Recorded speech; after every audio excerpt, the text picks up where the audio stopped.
Bonjour à toutes et à tous, j'espère que vous allez bien. Bienvenue chez les randonneurs du passé. Deuxième et dernière partie de la randonnée de 22 km à Saint-Preuil, à l'ouest d'Angoulême, le chemin de l'eau.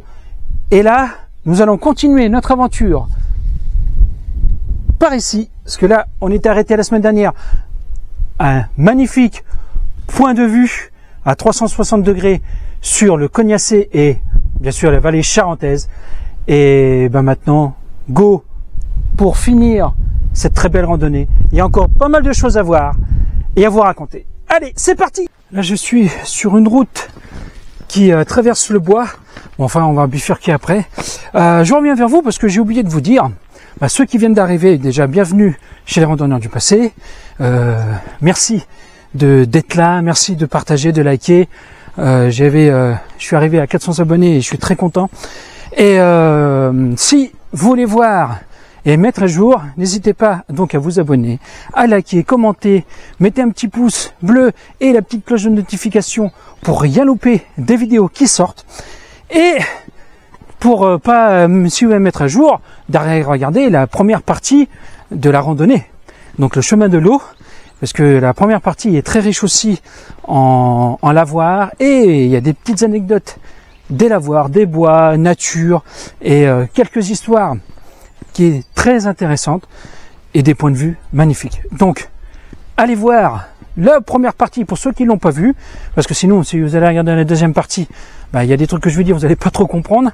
Et puis nous, on continue là sur la petite route et pour encore découvrir de très belles choses en Charente. Allez!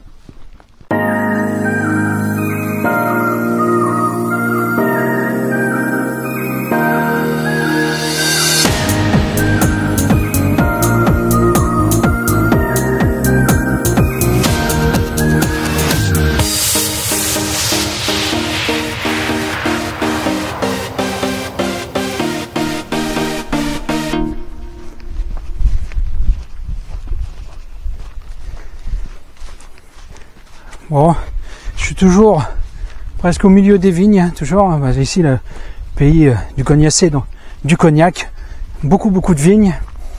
Et là, c'est calme, il n'y a personne. Personne. C'est agréable. Ça fait du bien. Et comme je dis toujours, les enfants qui me regardaient ou les jeunes, allez faire un peu de sport. Que ce soit, comme moi, de la marche, ou autre chose, du foot, ce que vous voulez. Mais bougez. Parce que ça fait du bien au corps, ça fait du bien à l'esprit.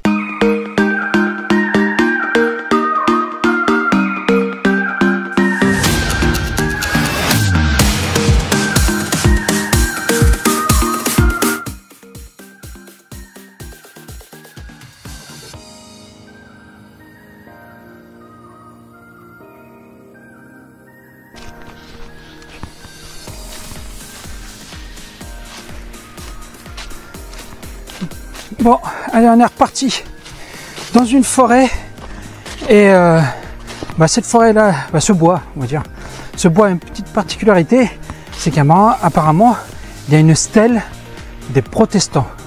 Donc peut-être en hommage ou en mémoire de protestants peut-être morts ici, tout ça. Donc apparemment, il y a une stèle. Donc go, on va essayer de la découvrir et puis je vous reprends dès que j'y suis. Allez. La stèle des protestants, donc stèle protestante. Donc nous on vient là-bas, c'est sur le chemin, hein. Et le chemin il continue par là-bas, il y a encore le tracé ici. Et venez avec moi, on y va, et je vous reprends devant la stèle.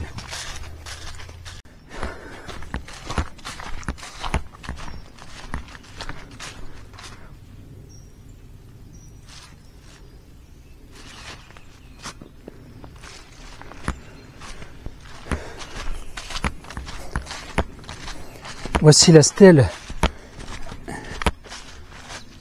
protestante.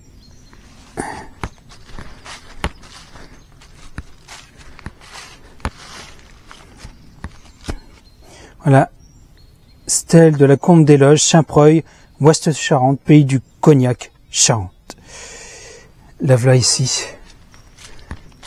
Voilà, 25 mai 1896, en souvenir des assemblées que tinrent ici les protestants à l'époque des persécutions, pendant la guerre des religions. Donc c'est parti. On raconte un peu l'histoire de ces stèles. Donc stèles de la combe des loges.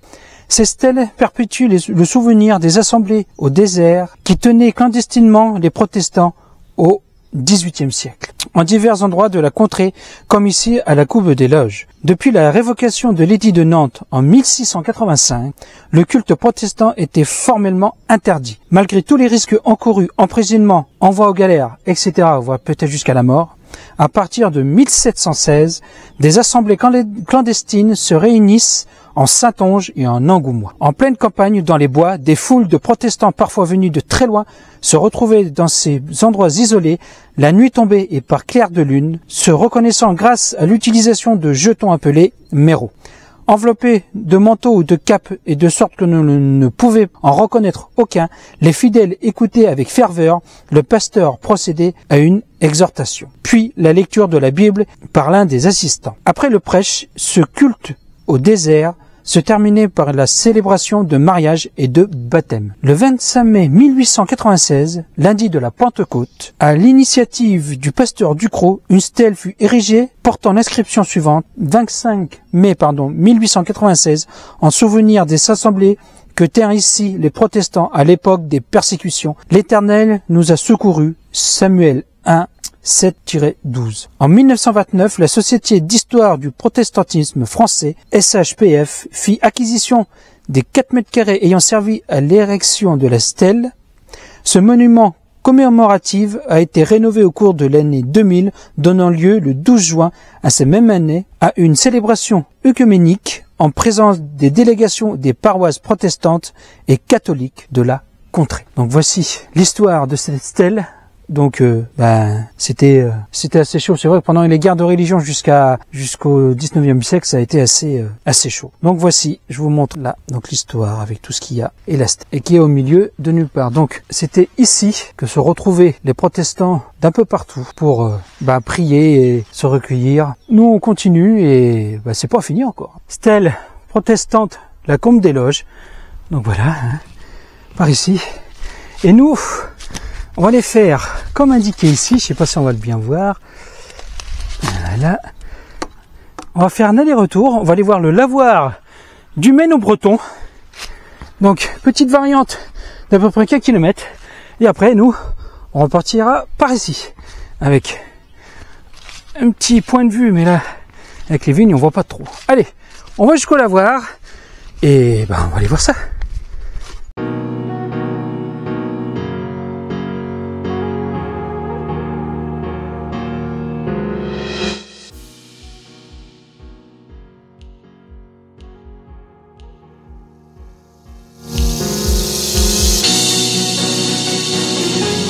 Allez, voici le lavoir du Maine au Breton.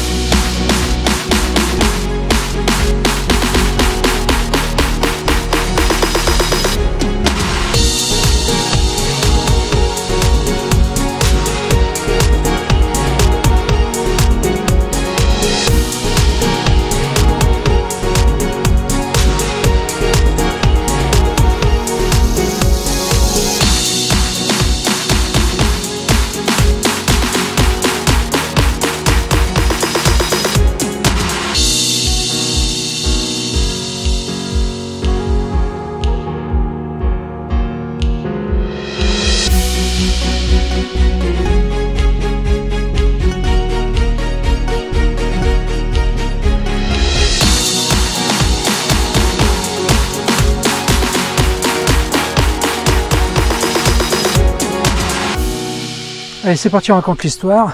Lavoir du Maine au Breton. Les femmes du Maine au Breton et des femmes aux alentours se retrouvaient au lavoir pour le rossage de la petite lessive. Les lessives plus importantes avaient lieu 2 fois par an, au printemps pour les rameaux et en automne à la Toussaint. Ce travail collectif durait plusieurs jours. On appelait cette grande lessive la bugée ou buée en vieux français. Et ben, juste en dessous, il y a la petite histoire de la bugée. Allez, intéressons-nous à la bugée. Il fallait d'abord faire bouillir l'eau dans une chandronne en fonte, puis la verser dans une ponne en pierre ou en terre cuite de 100 à 200 litres. Directement sur le linge, on y dispersait de la cendre, ce qui remplaçait alors la lessive. Le lendemain, les hommes transportaient le linge au lavoir dans des brouettes à claire-voie. Les lavandières agenouillées sur des coffres ou selles ou encore garde-genoux en bois, garnis de paille, frottaient le linge sur une planche rainurée. Le linge était alors rincé puis tordu, donc essoré, avant d'être étendu au soleil sur des pierres d'étendoir ou directement sur l'herbe. Le lavoir était aussi un espace de rencontre, de discussion, de confidence entre les femmes du village. L'entraide était également présente quand on ne se disputait pas la meilleure place. Ah bah ça, toujours. Mal placé, on irritait en effet de l'eau salie des autres. Bah ouais, c'est un peu chaud. La création des lavoirs résulte d'une prise de conscience générale des populations au regard des épidémies dont elles étaient victimes. En effet, la lessive effectuée par les femmes dans les étangs, les fontaines ou encore les rivières avait pour conséquence de propager les épidémies. Bah oui, à cause des microbes, tout ça qui a engendré. Le 3 février 1851, Louis-Napoléon Bonaparte fit appliquer un décret imposant aux communes de se doter d'un lavoir où l'eau puisse s'écouler. Voici donc l'histoire de ce lavoir et de la bugée. Vous voyez, hein, on en apprend tous les jours. Allez, moi ce que je vais faire, comme il est midi et demi, je vais aller me restaurer ici. Je mange, bien sûr, j'ai une poubelle, il n'y a rien qui traîne et je jetterai ma poubelle après dans ma poubelle. Et ensuite, on finit cette très belle randonnée. Il me reste encore à peu près 3-4 km à faire. Allez, à tout à l'heure et moi, j'ai faim. Voilà où j'ai mangé, donc vous voyez, hein, il n'y a rien qui traîne, tout dans le sac à dos. Et ben je jetterai après dans ma poêle. Allez, on est reparti pour finir notre très belle randonnée. Allez, c'est parti. Voilà où je suis parti tout à l'heure. Donc là, on va peut-être mieux voir. Voici l'aller-retour. Voilà, lavoir du Maine au Breton. Là, on a été par là. On a fait l'aller-retour. On a mangé là-bas. Hein. Et puis là, et ben, c'est parti pour mes 2 derniers kilomètres. Donc bientôt fini. C'est très belle randonnée. Et mais ça fait du bien, je vous le dis. Ouais, je vais être un petit peu égoïste, mais c'est comme ça, tout seul. On est bien, on pense à rien, tout ça, on vide tout ce qu'il y a dans la tête. Et franchement, c'est une liberté.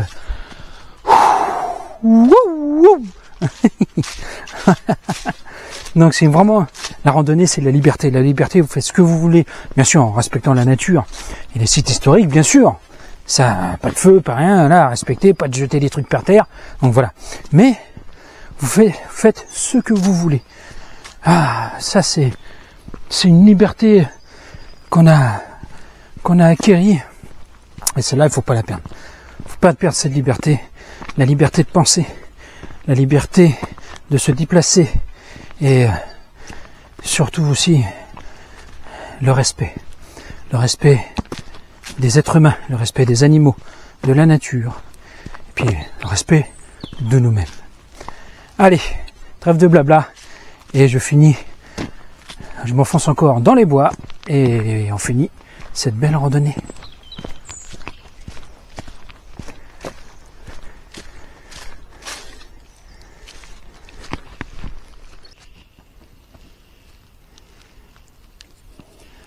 Bah, comme vous voyez, on est plein au milieu des bois. Il y a le chemin forestier qui passe par là.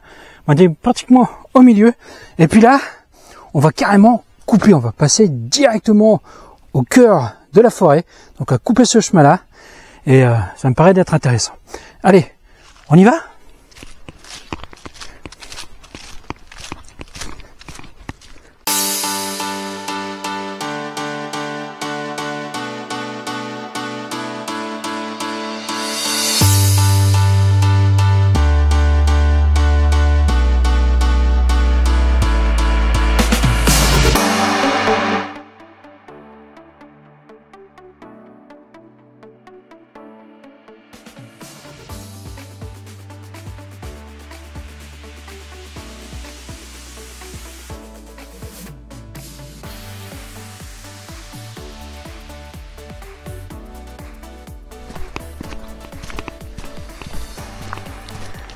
Voilà, on est sur le tracé, le petit chemin qui coupe la forêt. Et moi ça me fait un petit peu étrange quand même parce que voilà, moi je suis tout seul. Mais quand vous pénétrez dans ces lieux chargés d'histoire, parce que ils sont là depuis peut-être des milliers d'années ou peut-être plus récents, mais ils ont vu des hommes, ils ont vu peut-être des batailles. Et ça fait étrange parce que je suis bien, je me sens bien, je suis apaisé. Et d'un autre côté, c'est un petit peu mystérieux. C'est vrai que les forêts, des fois, regorgent ou recèlent peut-être comment on appelle ça, des contes et légendes. Et ça fait un petit peu mystique, fantastique. Donc, à nous d'interpréter notre imagination et, en tout cas, de faire commun avec ces bois, ces forêts, les chants d'oiseaux, et laisser cours à notre liberté de penser.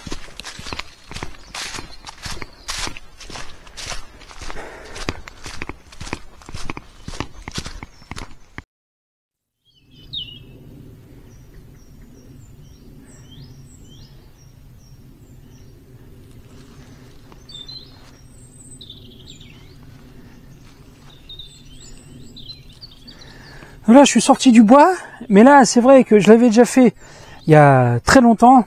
Et il y a une petite particularité aussi que là, on va pénétrer dans les bois là, et c'est pas mal parce que c'est assez intéressant là-dedans. Donc, ce qu'on fait, je vais laisser la caméra tourner et vous allez vivre avec moi pendant peut-être 3-4 minutes la traversée de ce bois. On y va? Comme ça, vous l'aurez ce qu'on fait directement en randonnée. Allez! Allez, suivez-moi, c'est parti. Voilà. Allez, go.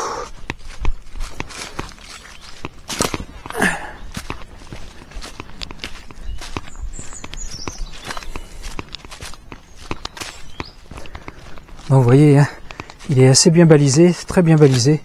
Donc, bien suivre les indications.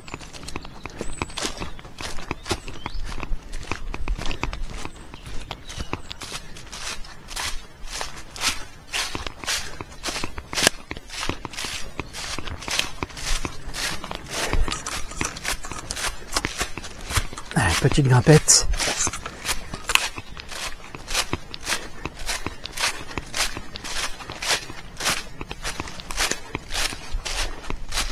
Allez, on tourne. Voilà.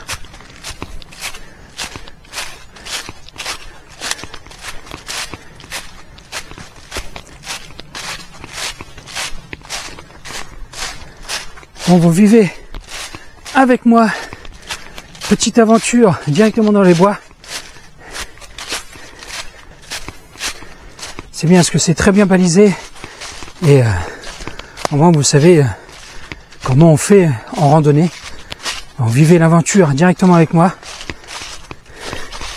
Bon, il n'y a rien de transcendant, hein, mais de temps en temps de le vivre en direct, c'est pas plus mal.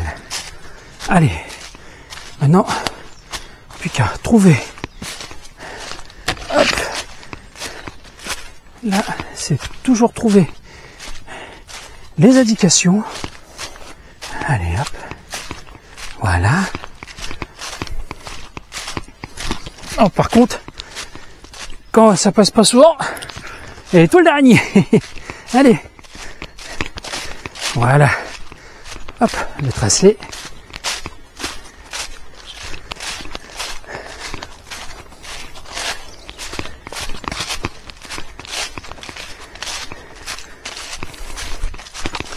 Allez, hop là. On continue. Voyez, en moi, voyez avec moi ce que je fais, et ce que tout le monde peut faire, hein, que ce soit les plus petits ou plus grands. Et ça nous fait passer dans des endroits où pas grand monde passe. Et ça nous permet vraiment d'être au cœur de la nature. Allez, hop.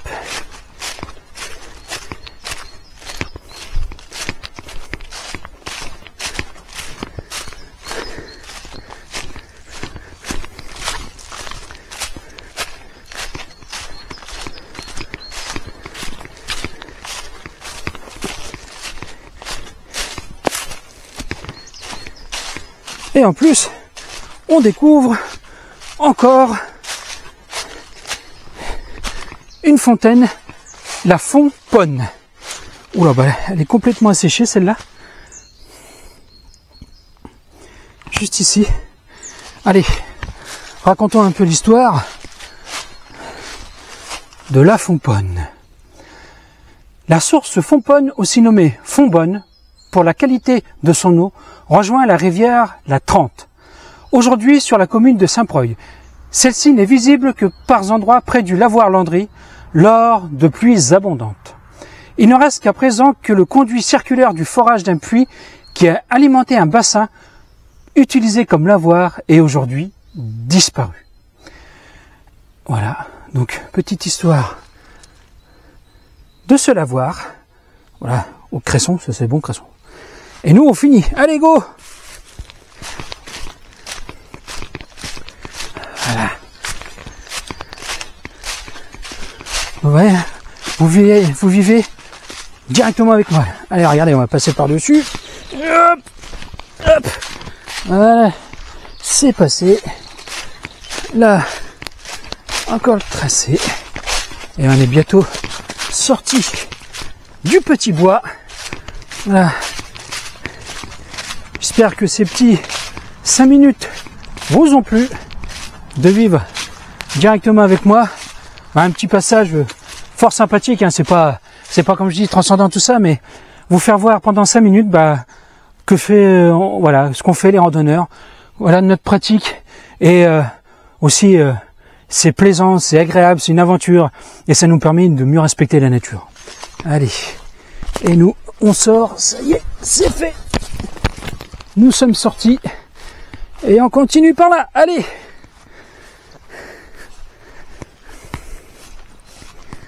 Super.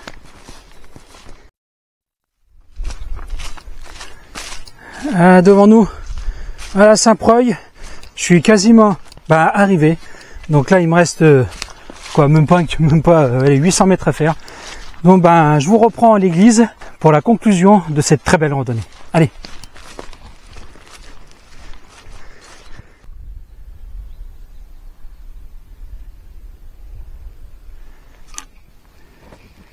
L'église Saint-Projet. Et là, juste devant moi, là, ce que vous avez juste devant moi, nous avons la place Jacquer. Alors, cette place, elle a une petite histoire, je vais vous la raconter. Donc, inaugurée le 8 mai 2011, la place Jacquer se situe à l'emplacement du relais pour les pèlerins sur le chemin de Saint-Jacques-de-Compostelle. Donc, des pèlerins de Saint-Jacques venaient ici. Alors, je pense que c'était il y a plus de 1000 ans de ça. Transformé en épicerie jusque dans les années 1970, ce lieu a accueilli la régie, les douanes, le treuilleur à grains, la vente de journaux et la cabine téléphonique. Lieu de divertissement, la maison, l'une des plus belles du village à l'époque, abritait une salle de bal et une salle de réunion nommée le Temple par les saints Proliers. En juin 2002, les restes de cet ancien relais a dû être démolis lors d'une acquisition du terrain. Oh, c'est dommage. Dommage. Donc voici ici l'explication. Et là, donc où était l'ancien logis, place. Donc voilà quoi. Je vais aller voir si l'église est ouverte. Si elle est ouverte, on la visite. Sinon, je conclus directement. Allez, venez voir avec ça. Là où étaient généralement les petites statues de saints ou de Jésus. Allez, est-elle ouverte?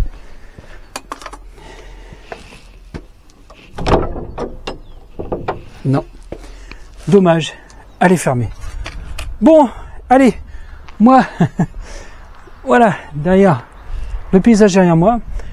J'espère que cette deuxième partie vous a plu, que toute la vidéo, la première et la deuxième partie vous ont plu. Abonnez-vous si ce n'est pas déjà fait. Partagez les vidéos, parlez autour de vous. Mettez un petit pouce bleu pour référencer la vidéo. Commentez.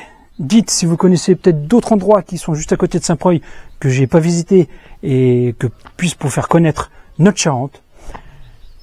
Prenez soin de vous et de votre famille, respectez la nature et les sites historiques. Et moi je vous dis à très bientôt pour une nouvelle aventure. Allez, ciao.